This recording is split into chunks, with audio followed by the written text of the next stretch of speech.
The Purim holiday takes us back to a time in history when genocide against the Jews was attempted some 2,400 years ago.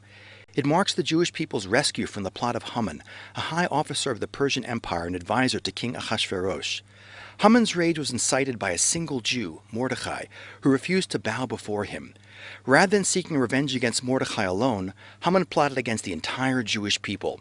Haman gained permission from the king, Ahasuerus, to do as he pleased against the Jews. He legislated a pogrom that would wipe out every Jew in the empire on a single blood-soaked day. Haman cast lots to determine the day when he and his minions would destroy the Jews.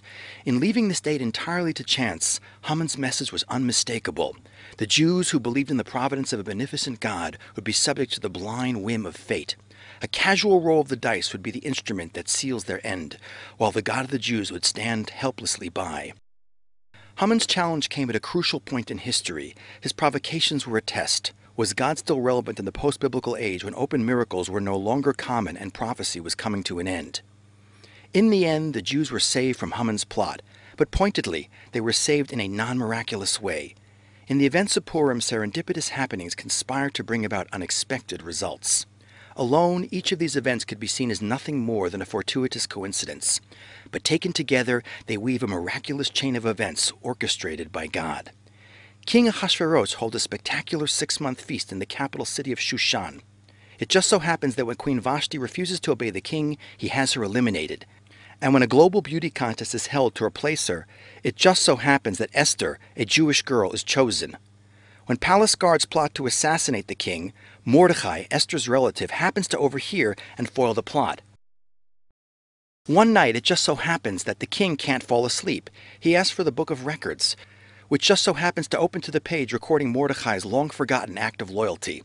At that moment, Haman happens to approach the king for permission to hang Mordecai.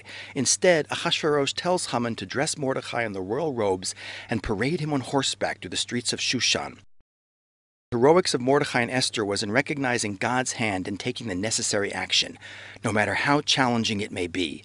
When Esther fears approaching the king uninvited because one could be killed for such presumptuousness, Mordecai tells her it is certain that the Jewish people will be saved one way or another. God promised it will never be destroyed.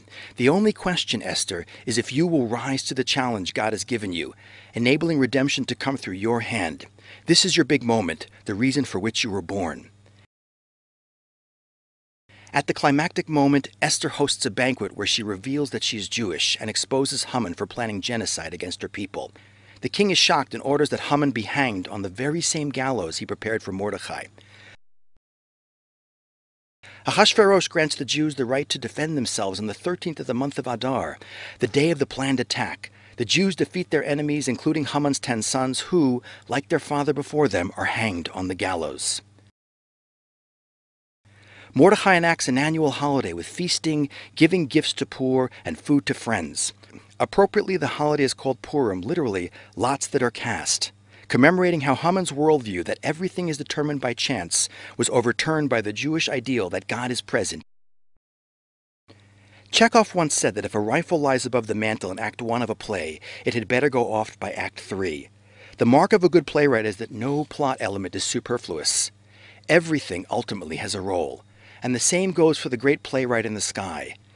Everything we humans do has its role in the play we call life, but not necessarily in the way we imagine.